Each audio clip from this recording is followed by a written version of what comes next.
Select this shortcut button in the toolbar to open the peak identification configuration window. To include the database emission lines relating to an element in the peak identification, left-click on the corresponding element in the representation of the periodic table. When the label button is orange, the emission lines for that element will be included in the identification, and the element will be added to the table of selected elements. Alternatively, entering the element symbol in the element control will toggle the button state for that element.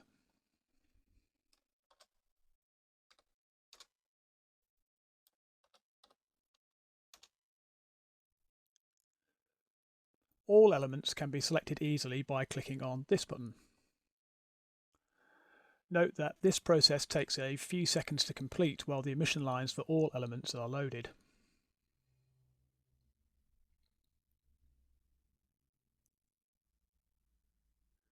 All elements can be deselected by clicking on this button.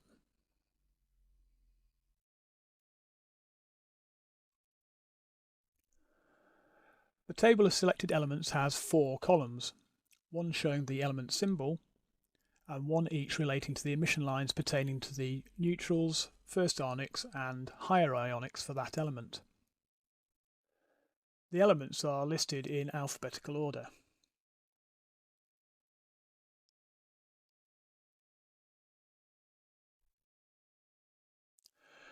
The value displayed in each of the 3 right-hand columns is the minimum intensity of database peaks pertaining to the specified element and ionic that will be included in the peak identification process. This value can be edited by the user if required to filter database peaks with low relative intensities from the peak identification process.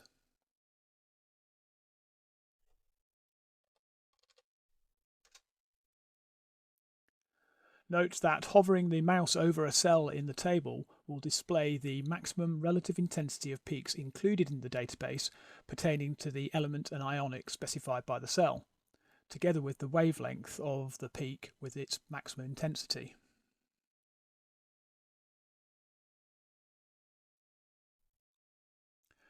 The background colour of each of the cells in the 3 right-hand columns for each of the selected elements will be either green or red. If it is green, peaks included in the database pertaining to the element and ionic specified by the cell will be used in the peak identification process.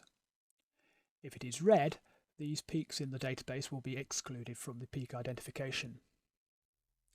Note that the background colour of a cell and hence the inclusion in the peak identification process of the element ionic combination to which it relates can be toggled by right-clicking on the cell.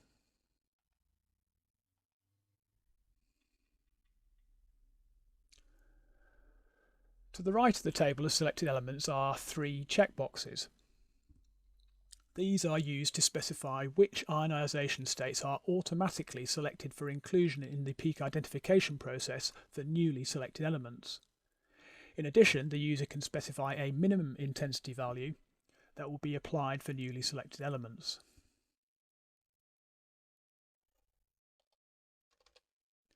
And if we then add cobalt, we can see those values have been applied for the new sample.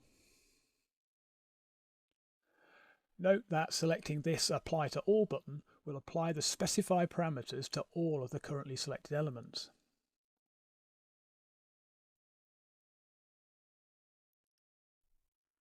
We'll just reset these values.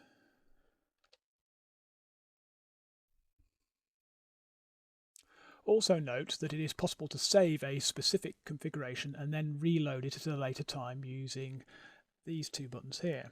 So if we save the current configuration, we'll just call it example. And if we clear everything and then use this button to load the example configuration back,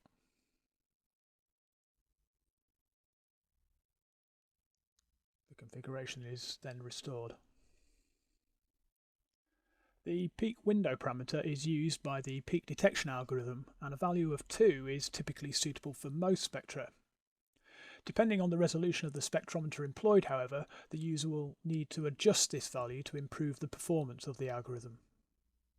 When spectra obtained using Avantis spectrometers are analysed, the peak window value can typically be reduced to 1, as we have here. If EMU spectra are analysed, the peak window can be increased to 3 or even 5. Occasionally, if a spectrum is particularly noisy, this value can be increased to reduce the number of peaks that the algorithm detects due to noise.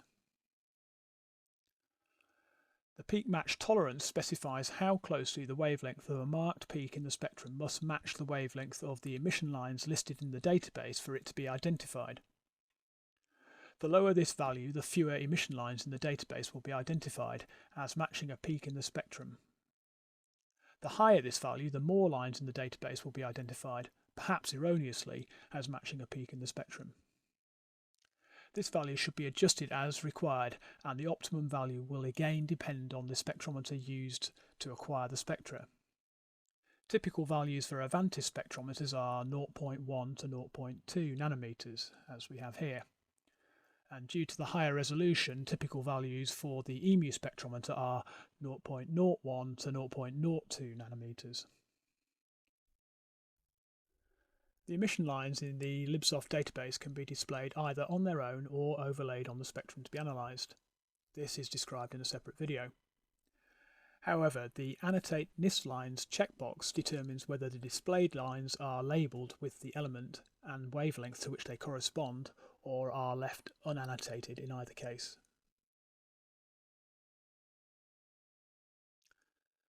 The online identification checkbox is used to enable the automatic identification of peaks in spectra as they are acquired based on the currently configured peak ID parameters. Note that this checkbox will only be enabled when a spectrometer is connected to the system, i.e. Libsoft is in a state such that it is capable of acquiring spectra. No spectrometer is currently connected to this system, so this checkbox is disabled.